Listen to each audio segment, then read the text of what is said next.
नमस्कार, मैं प्रियंका राय आप सभी दर्शकों का अन्नदाता कार्यक्रम में स्वागत करती हूं। हमारे देश का किसान जन का पोषक है, वो श्रम का देवता है, अन्नदाता है। उसमें ही भारत की आत्मा निवास करती है। ऐसे ही किसानों की प्रगति के लिए हम खेती बाड़ी से जुड़ी हुई बहुत सी नई लाभकारी जानकारियां हर सुबह आपके लिए लेकर आते हैं। तो चलिए कार्यक्रम शुरू करने से पहले देखते हैं क्या है आज के अन्नदाता में। पहले मछली पालन व्यवसाय मछुआरों तक ही सीमित था, लेकिन आज नई नई टेक्नोलॉजी ने इस क्षेत्र में क्रांति ला दी है। मछली पालन एक लाभकारी व्यवसाय होने के कारण इसे प्रदेश के बहुत से किसान भाई अपनाए हुए हैं और अच्छा लाभ भी ले रहे हैं। और इन्हीं खूबियों को देखकर जो किसान मछली पालन व्यवसाय प्रारंभ करना चाहते हैं तो वे इस व्यवसाय से अधिक लाभ लेने के लिए नए तालाब का निर्माण किस तरह से करें, देखिए हमारी ये खास रिपोर्ट। मछली पालन में तालाब का सही प्रबंधन बहुत ही जरूरी होता है। आप नए तालाब का निर्माण करवाना चाहते हैं या पुराने तालाबों की मरम्मत, दोनों के लिए अब सही समय आ गया है। क्योंकि अगर तालाब में किसी तरह की समस्या होगी तो मछलियों में रोग आएंगे, उनका विकास ठीक से नहीं होगा और किसानों का नुकसान होगा। तो आइए पहले बात करते हैं नए तालाब की। तो नए तालाब की योजना बनाने से पहले किस तरह की मछली पालनी है यह तय कर ले। आजकल कार्प मछलियों के अलावा अन्य प्रजातियों का भी किसान पालन कर रहे हैं। कार्प मछलियों के लिए कम से कम 1 एकड़ का तालाब होना जरूरी है।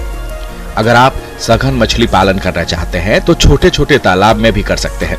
ऐसे तालाब में पंगेशियस और तिलापिया जैसी मछलियों का पालन किया जा रहा है। आप चाहे जिस मछली का पालन करना चाहते हैं, बाजार मांग को समझ लें। तो आइए नए तालाब के निर्माण पर बात करते हैं। नया तालाब निर्माण के लिए शासन की योजना में निर्धारित लागत का 50 से 75% तक का अनुदान दे है। इस योजना का मकसद मछली पालन के अलावा वर्षा जल इकट्ठा करना, भूमि का जल स्तर बढ़ाना भी है। अपने जिले में जिला कृषि अधिकारी से संपर्क करके पहले इसकी जानकारी लें।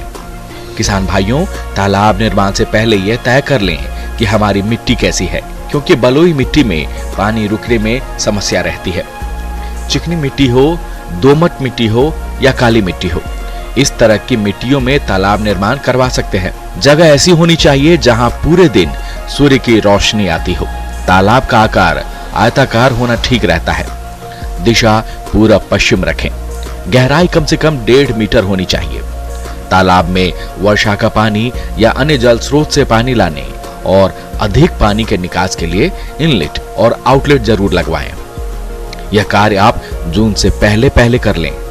तालाबों के किनारे पर अगर आप पेड़ लगाना चाहते हैं तो इस बात का ध्यान रखें कि ऊंचे आकार वाले पेड़ उत्तर दिशा में ही हो और पूरब पश्चिम और दक्षिण दिशा में छोटे पौधे लगाएं जिसकी ऊंचाई 10 फीट से अधिक ना हो। हमारे जिन किसानों के पास पुराने तालाब हैं और कई सालों से उसकी मरम्मत नहीं कराए हैं तो उनके लिए भी योजना में 50 से 75% अनुदान दे है। पुराने तालाब की मरम्मत के लिए पहले आप तालाब से पूरी मछलियों को निकाल लें और तालाब का पूरा पानी पूरी तरह से सूखने के बाद 1 फीट मिट्टी निकलवा लें और उस मिट्टी से बंधों को मजबूत कर दें। उसके बाद तालाब में अच्छी तरह से धूप लगने दें और हो सके तो जुताई भी करवा दें। यह कार्य भी आप जून से पहले कर लें। नए तालाब हो या पुराने तालाब, अब आपको तालाब में प्राकृतिक आहार तैयार करने के लिए खाद और चूने का प्रयोग करना है, जिसका सही समय जून का महीना होता है। लगभग 40 क्विंटल गोबर और 90 किलोग्राम चूना प्रति एकड़ की दर से डालना है और तालाब में आधा मीटर पानी भरकर 10 दिनों के लिए छोड़ दें। इन 10 दिनों में तालाब में प्लवक बनते हैं। इससे मछलियों का प्राकृतिक आहार भी कहते हैं, जो मछलियों के लिए बहुत ही जरूरी होता है। 10 दिनों के बाद आप तालाब में पूरा पानी भर दीजिए, यानी 1.5 मीटर तक। इसके बाद आप मछली बीज तालाब में डालें। इस व्यवसाय से अधिक लाभ के लिए कार्प मछलियों की 3 या 6 प्रजातियों का पालन करें। किसान भाइयों, अब लेते हैं एक छोटा सा ब्रेक के बाद आप सभी दर्शकों का अन्नदाता में स्वागत है। प्रदेश के जिन किसान भाइयों ने गेहूं की फसल लगाई है, उनकी फसल में इस समय बालियों में दाने भरने की अवस्था चल रही है और इसी समय कई तरह के कीट रोगों जैसे माहो और पीला रतुआ का प्रकोप भी होता है, जिनका समय रहते नियंत्रण नहीं किया गया तो फसल को अधिक नुकसान होता है। तो किसान भाई गेहूं की फसल में इन कीट रोगों की सही पहचान कैसे करें और नियंत्रण के लिए कौन कौन से उपायों को अपनाएं, इस बारे में जानते हैं कृषि वैज्ञानिक डॉक्टर सुरेश कुमार से। नमस्कार। जैसा कि अधिकतर एरिया में जो रबी की जो सीज़न होती है उसमें गेहूं लगाया जाता है। इस समय ये गेहूं की जो स्थिति है वो ये है कि उस सब पर बालियां आ गई है। तो इस समय का जो वातावरण है वो थोड़ा बदलता है, जो मौसम है वो थोड़ा बदलता है। तो मौसम बदलने के कारण कई तरह की बीमारियां आने की संभावना होती है एवं कुछ जो कीट पतंगे हैं वो भी आते हैं। गेहूं की फसल में कीट और रोगों के प्रकोप की वजह से बढ़वार कम होने के साथ ही फसल उत्पादन में भारी गिरावट आती है। इसीलिए सही वक्त पर इनकी पहचान कर समुचित फसल प्रबंधन करना बेहद जरूरी होता है, जिससे अच्छी उपज मिल सके। तो बीमारियों में जो देखा जाए अभी गेहूं में, वो मुख्यतः जो पीला रतुआ है वो बीमारी सबसे ज़्यादा आती है। पीला रतुआ एक ऐसी बीमारी है जो कि गेहूं की फसल में आने लग गई है। किसान भाइयों को तुरंत उसका उपाय करना चाहिए। आज के समय में कोई भी फसल कीट और रोगों के प्रकोप से अछूती नहीं है। ऐसे में बात करें गेहूं में पीला रतुआ की, तो इससे फसल में काफी नुकसान होता है। तो इस रोग की पहचान के लक्षण क्या हैं और रोकथाम के लिए किसान भाई समय रहते कौन से उपायों को अपनाएं, जिससे फसल रोग के प्रकोप से बच जाए और अच्छी उपज मिले। तो मैं सबसे पहले बताऊंगा कि किस तरह से पीला रतुआ की पहचान की जानी चाहिए। पीला रतुआ जब भी आता है वो खेत की बाउंड्री पे देखने को मिलेगा, बीच में पेच में नहीं आता है। साइड में जब आप घूम के देखोगे तो कहीं ना कहीं पेच में पत्तियां हैं वो पीली दिखाई देगी। जब आप पत्ती है गेहूं की उसको हाथ से पकड़ कर खींचोगे तो आपके हाथ में जैसे हल्दी का रंग है उस तरह का हल्का लाल रंग और पीला रंग का पाउडर है वो आपको देखने को मिलेगा। तो इसका मतलब समझ जाना चाहिए कि हमारे खेत में पीले रतुए की दस्तक है वो शुरू हो गई है। किसान भाई इसके नियंत्रण के लिए तुरंत जो फंजीसाइड है, चाहे प्रोपिकेनाजोल हो, जो आजकल बाजार में टिल्ट के नाम से आता है, उसका किसान भाई को स्प्रे है वो किसान भाई को करना चाहिए, ताकि ये जो पीला रतुआ है तुरंत इसका नियंत्रण किया जा सके। किसान भाइयों, गेहूं की फसल में कीट नियंत्रण सही तरह से तभी कर पाएंगे जब इसकी सही पहचान होगी। तो चलिए जानते हैं गेहूं की फसल में हानिकारक कीट की पहचान और रोकथाम के लिए किसान भाई समय रहते कौन से उपायों को अपनाएं, जिससे फसल बच जाए और अच्छी उपज मिले। इस समय जो ही थोड़ा बादल का मौसम होगा उस समय जो चेपा, जिसको कई नामों से जाना जाता है, एफिड नाम से, माहो नाम से, चेपा नाम से, हर जगह पूरे भारत में चेपा है वो इस समय जब बादल होते हैं, इस समय जब बालियां पकनी शुरू होती है उसमें आता है। किसान भाइयों को शाम के समय देखना चाहिए। जो चेपा है वो हरे रंग का होता है, वो जब शुरू में होता है, बाद में जब उसकी मैच्योर हो जाता है तो काले रंग का हो जाता है। लेकिन शुरू में जब चूसने का काम करता है वो बाली के ऊपर बैठकर, तो किसान भाइयों को जहाँ पर भी इसके संकेत दिखते हैं, बाली में यदि इसकी संख्या दिखती है, मैं कहूँ यदि एक बाली में यदि किसान भाई को 3 या 4 से ज़्यादा यदि एफिड या माहो की संख्या दिखती है तो उसको तुरंत स्प्रे करना चाहिए। स्प्रे के लिए किसान भाई है या तो नीम का ऑयल जो है उसका इस्तेमाल करना चाहिए। किसान भाई लगभग 3 से 4 ml प्रति लीटर पानी के हिसाब से है वो घोलकर जो नीम का ऑयल है आप स्प्रे कर सकते हो। इसके लिए यदि ज़्यादा एफिड की मात्रा है, ज़्यादा यदि चेपे की मात्रा है गेहूँ में, तो किसान भाई केमिकल पर जा सकते हैं, जैसे रोगोर है, इमिडाक्लोप्रिड है, या फिर कॉन्टैक्ट सिस्टेमिक आपके जो इंसेक्टिसाइड है। किसान भाई यदि इसका स्प्रे समय रहते कर देते हैं तो किसी तरह का कोई नुकसान नहीं होता है। आगे और भी हैं खेती बाड़ी से जुड़ी हुई बहुत सी रोचक जानकारियां। यहाँ रुकेंगे एक और ब्रेक के लिए। ब्रेक के बाद एक बार फिर से आप सभी दर्शकों का अन्नदाता कार्यक्रम में स्वागत है। प्रदेश के बहुत से किसानों ने मटर की खेती कर रखी है। उनकी फसल में इस समय फलियों की अवस्था पर है और इसी समय मटर की फसल में कई रोगों का प्रकोप हो सकता है, जिनका समय से नियंत्रण नहीं किया गया तो यह फसल को भारी नुकसान पहुंचा सकता है। तो आप मटर की फसल में लगने वाले रोगों की रोकथाम कैसे करें, इस बारे में उचित सुझाव दे रहे हैं कृषि वैज्ञानिक डॉक्टर आर प्रसाद। ये किसान भाई मटर की फसल लगाए हुए हैं। हम जानते हैं कि मटर का खास करके हम लोग सब्जी और साथ ही साथ दलहन के रूप में भी हम प्रयोग करते हैं। मटर में जो पाउडरी मिडिल, जिसको हम हिंदी में चुड़ील आसिता रोग कहते हैं, इसकी लगने की संभावना काफ़ी बढ़ जाती है। और किसान भाई ये देखा गया है कि जब फली बनने की अवस्था होती है, इस अवस्था में अगर ये रोग लगता है तो लगभग इसमें 26 से लेकर के 47% तक उपज की नुकसान होती है। तो वैसे में किसान भाई सबसे पहले ज़रूरी ये है, जो पाउडरी मिडिल रोग है उसकी पहचान आप करें। सबसे पहले आप जैसे ही जाएंगे अपने खेत में तो देखेंगे कि जो नीचे की पत्तियां होती हैं उस पर सफ़ेद कलर का आपका एक दही नुमा आकृति रहता है, और जब उसको आप अंगुली से छुएंगे तो वो सफ़ेद जो है चूर्ण होता है वो आपकी अंगुली में लग जाता है। और ऐसे में पौधे की जो प्रकाश संश्लेषण की क्रिया है वो प्रभावित होती है और पौधे की पत्तियां जो है वो पीली पड़ने लगती हैं और पूरी पत्ती नीचे गिर जाती है। तो इस प्रकार से जो फली बनती है उस अवस्था में जब ये रोग लगता है तो उपज काफी प्रभावित होती है। मृदु रोमिल आसिता रोग सबसे पहले पत्तियों पर पीलापन दिखने लगता है और बाद में भूरे धब्बे बनने लगते हैं। पहले ये धब्बे निचली पत्तियों पर बनते हैं और बाद में ऊपर वाली पत्तियों पर फैल जाते हैं। रोग का प्रभाव फलियों पर भी होता है। फलियां कच्ची, हरी और चपटी रह जाती हैं।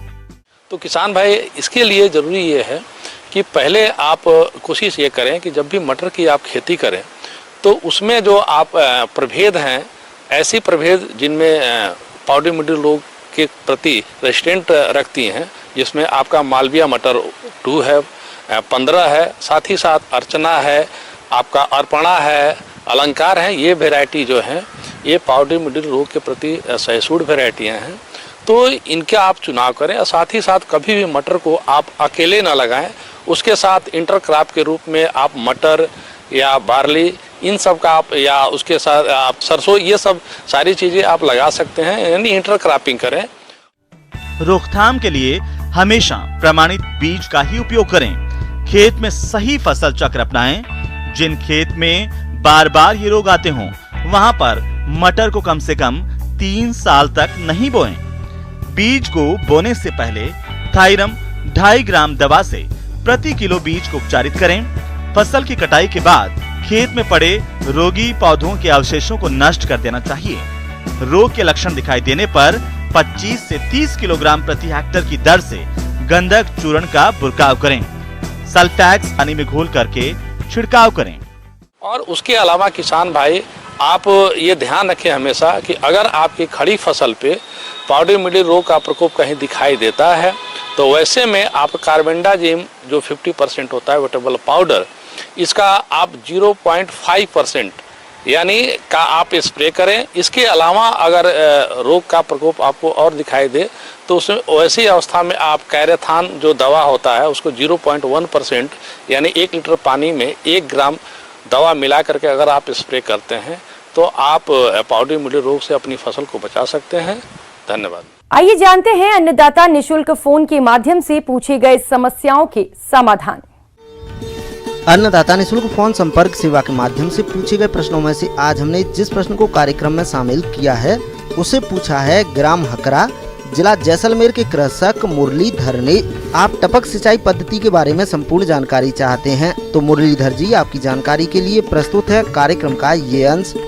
जैसा कि हम आज चर्चा करना चाहेंगे कि दिन प्रतिदिन पानी की कमी हो रही है और चाहे हम पीने के उसमें उपयोग करें या खेती में उपयोग करें, वहाँ पे पानी की उपलब्धता कम हो रही है और भूजल स्तर दिन ब दिन गिरता जा रहा है।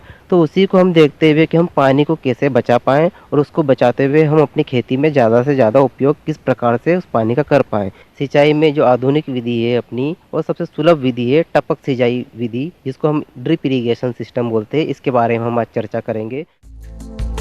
बूंद बूंद या ड्रिप सिंचाई पद्धति यह एक ऐसी सिंचाई पद्धति है जिसमें पौधे की आवश्यकता के अनुसार पानी बूंद बूंद करके पौधे की जड़ों के पास दिया जाता है। इस विधि से सिंचाई करने पर पानी की 50 से 70% तक की बचत के साथ ही मजदूरी की भी बचत होती है। उचित जल प्रबंधन से भूमि में वायु संचार और पानी का सही अनुपात होने से पौधे स्वस्थ रहते हैं। ड्रिप सिंचाई पद्धति रेतीली और खारी जमीन पर खारे पानी के लिए भी अनुकूल है। उसके बाद में आता है कि सिंचाई पद्धति से जो फायदा होता है कि जो बूंद बूंद करके टपकता है तो सिर्फ पौधों की जड़ों के पास में जाता है, तो वहाँ पे सिर्फ खरपतवार उसकी जड़ के पास में थोड़े बहुत होते हैं, अतिरिक्त बहा के पानी नहीं जाता है, तो खरपतवार की समस्या कम से कम रहती है। जो खरपतवार अगर कम से कम होगा तो उससे हमारे रोग भी कम आएंगे। खरपतवार निकालने के लिए भी हमको जो मजदूर ज़्यादा लगते हैं तो वो मजदूरों की भी एक कमी आएगी कि हम अपना जो है कि लागत हम किस प्रकार से हम कम कर सकते हैं। तो पानी की भी हमारी लागत कम हो गई और हमारी मजदूरों की भी लागत हमारी कम हो गई है। फिर आता है कि इसमें हम जो हमारे घुलनशील वाले खाद है हम इसके द्वारा टपक के द्वारा हम सीधे पौधों की जड़ के पास में देंगे, तो क्या होता है कि जो खाद और पानी की उपयोग क्षमता है इस सिंचाई में ज़्यादा से ज़्यादा हो जाती है। जब हम बहा के पानी देते हैं तो रोग क्या होता है कि एक फसल से दूसरी फसल में चले जाता है, तो वो क्या है कि बूंद बूंद करके जब पानी टपकेगा तो रोग ग्रसित पौधा सिर्फ एक ही जगह रहेगा और उसमें हम आसानी से उसका नियंत्रण भी कर सकते हैं, चाहे हम दवाइयों से करें या किसी और जो जैविक या रासायनिक से इनसे हम बूंद बूंद करके अगर देंगे तो वो सीधे पौधों की जड़ के पास में करके उसका रोग नियंत्रण कर सकते हैं। ये एक चीज़ फायदेमंद इस सिंचाई में है।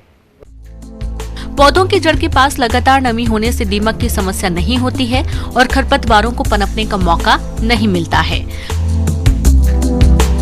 लवणीय एवं ऊंची नीची भूमियों में बिना समतल किए बराबर मात्रा में सिंचाई कर सकते हैं।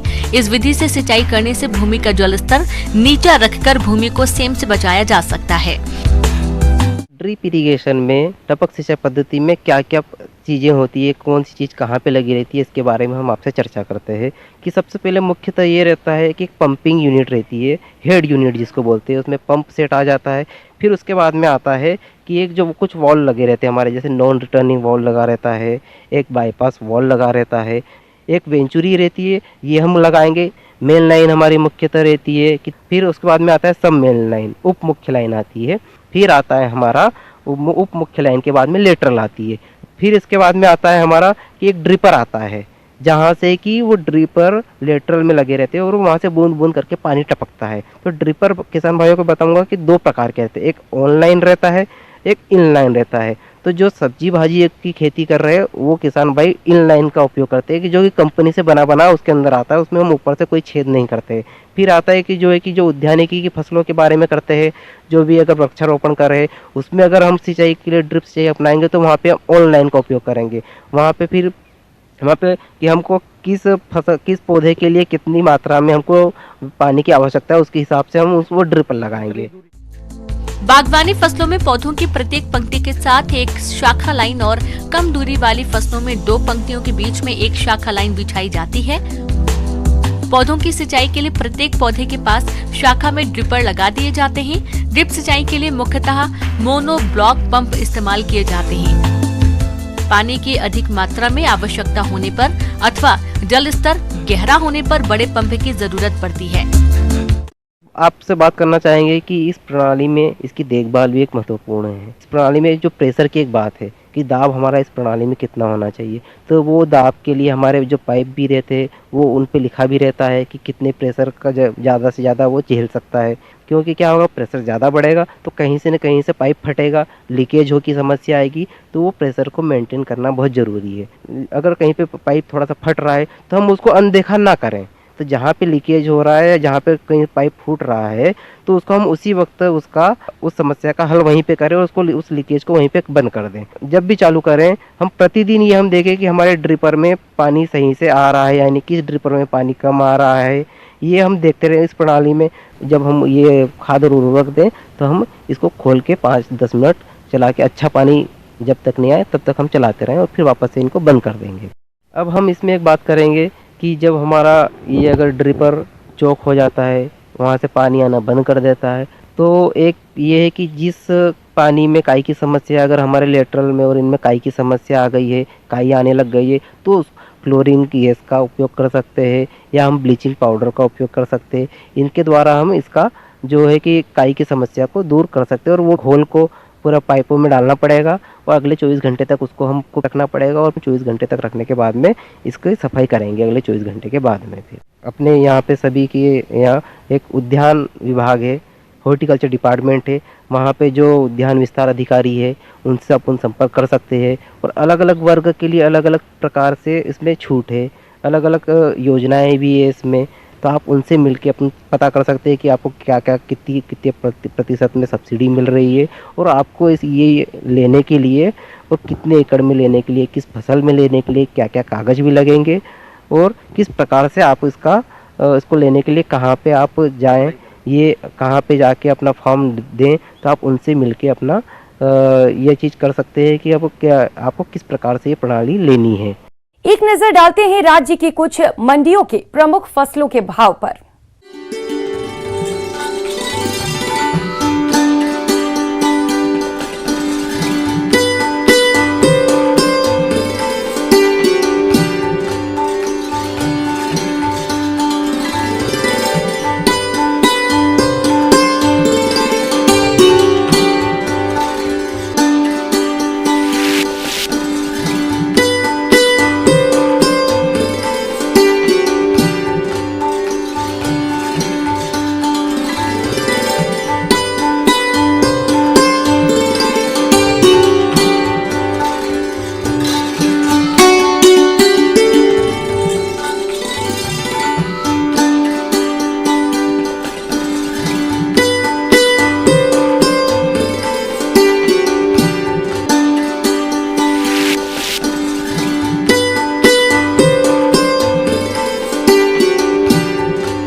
किसान भाइयों, कृषि संबंधित समस्या और सुझावों के लिए आप हमें इस पते पर संपर्क कर सकते हैं।